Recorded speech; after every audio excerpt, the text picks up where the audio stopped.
Et si un matin de 2035, tu avais besoin d'un passeport juste pour traverser en Ontario, et si tes dollars canadiens disparaissaient, remplacés par une toute nouvelle monnaie québécoise, imaginons ensemble ce qui pourrait arriver si le Québec devenait indépendant.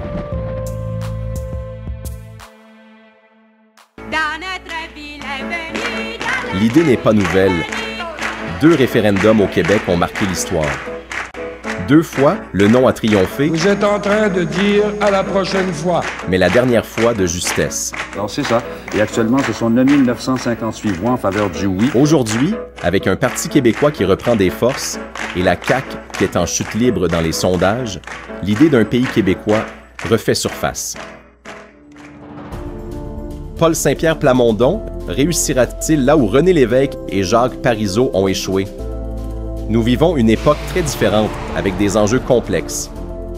Le doute plane plus que jamais sur l'avenir, entre les guerres un peu partout dans le monde, la fragilité de l'économie mondiale et les États-Unis sous le règne de Donald Trump.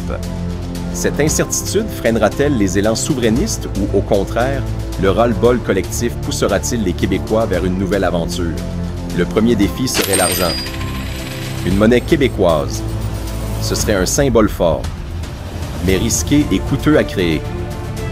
Rester avec le dollar canadien? Plus simple, mais le Québec n'aurait pas vraiment de contrôle. Et puis, il faudrait négocier la dette et de nouveaux accords commerciaux. Certains pensent bon que ça pourrait donner plus de liberté. D'autres craignent des secousses économiques.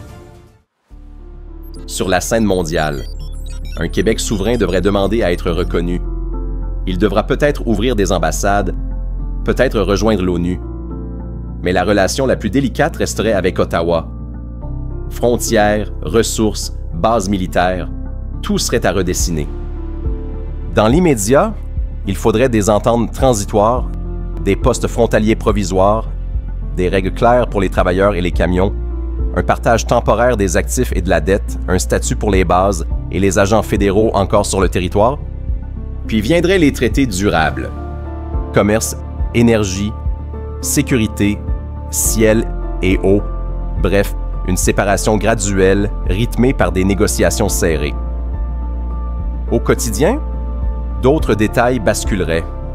Numéro d'assurance et régime de retraite à harmoniser, impôts, tarifs et permis réunis sous de nouvelles autorités, éducation frais de scolarité hors province, reconnaissance des diplômes à recadrer, télécom, banques et services en ligne à migrer.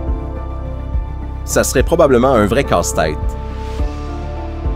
Une chose est sûre, si le Québec devenait indépendant en 2035, ce serait une transformation immense.